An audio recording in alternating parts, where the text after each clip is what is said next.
yashash bo'lmaydi inson.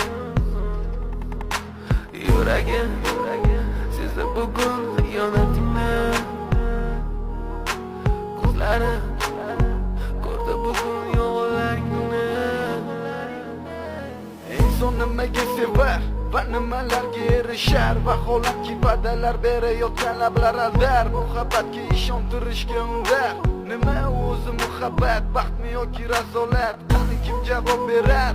Agarda sevganingga qilganingda tunda qo'ng'iroq bo'lsa band, so'ngra esa xizmat, so'ngra esa minglab xayollar tomgacha qiynab, tun esa o'tadi go'yoki asr, lekin qiladi sabr. Yuragim